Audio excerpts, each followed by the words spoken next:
President Yoon Suk Yeol's involvement in overseas diplomacy continues in his second year in office, with his attendance at the G7 summit in Hiroshima this weekend. He'll be the fourth South Korean leader to attend a G summit. For more, let's turn to Professor Kim Hyun-wook from Korea National Diplomatic Academy. Welcome, Professor. Thank you for having me here. Good morning. President Yoon Suk Yeol is set to speak at an expanded session of the multilateral forum in Hiroshima. First, Professor, how significant is this? I mean, how does presence at such an event say about South Korea? Well, I think this is the fourth time the South Korean president participates in the G7 meeting. Of course, not as a member of G7, but as expanded members. But there are more expanded members in addition to South Korea. I think 8 countries are invited to G7 meeting this time. So I guess there will be speech as President Yoon speaks at the expanded session. So I think, one important thing, the agenda that has come up before this Hiroshima G7 meeting is what if South Korea becomes additional member of G7, making it G8? But the U.S. Senior level bureaucrat said that there's not much discussion about that because, I think Japanese would not really support South Korea becoming a member of the G8. And all other countries like Australia, India, and Brazil, they might want to be members of G7 if South Korea wants to join it. So it seems like it's not something that can happen in the near future. But I think, continuously being invited as an expanded member of G7, I think means that South Korea is becoming more and more important member in the international community, centered around the G7.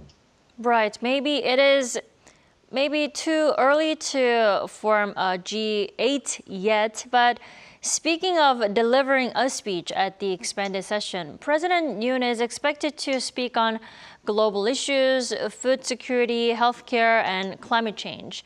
What can we expect from his speech there? I mean, how do these topics matter to South Korea?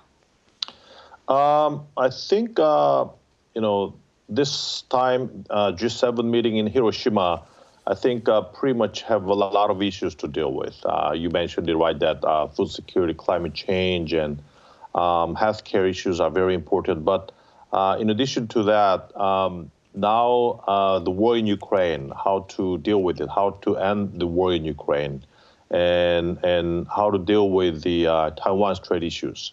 All those issues are something that is very important for G7 members.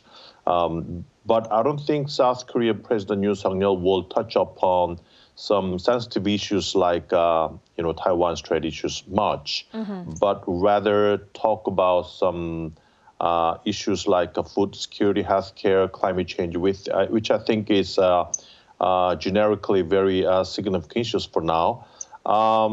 There was some media report that, there were requests to President Yoon Suk Yeol to talk about the rule of law, which can be applied to the regional issues, especially Taiwan Strait issues. But I don't think this is something that we have to deal with at the G7 expanded meeting. Right. President Yoon expected to touch upon more general global issues like climate change and the Ukraine crisis.